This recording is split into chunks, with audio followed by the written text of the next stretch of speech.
Okay, இப்போது இந்த கிளாஸில் நம்ம என்ன பார்க்க போகிறோம் அப்படின்னா, உயிர் எழுத்துக்கள். தமிழில் பார்த்திங்கன்னா ஈன்னு இருக்கு இல்லைங்களா, அதே மாதிரி ஹிந்திலையும் உயிர் எழுத்துக்கள் இருக்குது.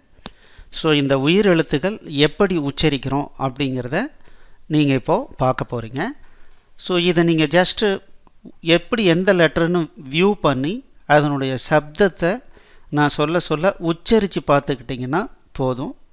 ஸோ இது அடுத்த கிளாஸ்லேருந்து ஒவ்வொரு லெட்டராக எடுத்து எப்படி எழுதணுன்ற ப்ராக்டிஸ் நான் கொடுக்கும்போது நீங்கள் எழுதி ப்ராக்டிஸ் பண்ணிங்கன்னா போதும். ஸோ இப்போதைக்கு நீங்கள் என்ன பண்ண போகிறீங்க அப்படின்னா, ஜஸ்ட்டு நான் சொல்ல சொல்ல இந்த லெட்டரை உச்சரிச்சிங்கன்னா போதுமானது, அவ்வளோதான். ஸோ ஃபஸ்ட்டு அ. ஸோ தமிழில் இருக்கிற மாதிரியே அ. இது ஆ. இது இ. இது ஈ. இது உ. இது ஊ. இது ரிஷி அப்படின்னு சொல்கிறோம் இல்லைங்களா, அவர் ஒரு பெரிய ரிஷி அப்படின்னு சொல்கிறோம். அந்த ரி அப்படின்ற ஒரு சப்தம் இந்த லெட்டர் ரி.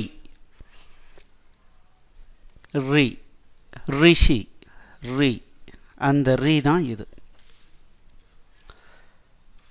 அடுத்தது ஏ. ஹிந்தியில் ஏ கிடையாது, ஏ அப்படிங்கிற லெட்டரே கிடையாது. அதுக்கு பதிலாக டைரெக்டாக என்ன பண்ணுறோம், ஏ. அடுத்தது ஐ. ஓ. ஓ ஓ கிடையாது, ஓ டைரெக்டாக ஓ, அவ்வளோதான். ஓ அப்படிங்கிற சவுண்டே இல்லை, ஓ. ஔ. அம். அஹ, அவ்வளோதான். ஸோ இப்போது இன்னொரு முறை நான் படிக்கிறேன், நீங்களும் என் கூட சேர்ந்து இதை சொல்லி பார்த்துக்குங்க. அ. ஆ. இ. ஈ. உ.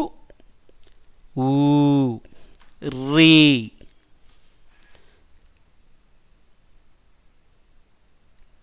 ஏ. ஐ. ஓ. ஔ. அம். அஹ. ஸோ இதை இன்னும் 2-3 முறை கூட ப்ளே பண்ணி இதை உச்சரித்து பார்த்துக்குங்க.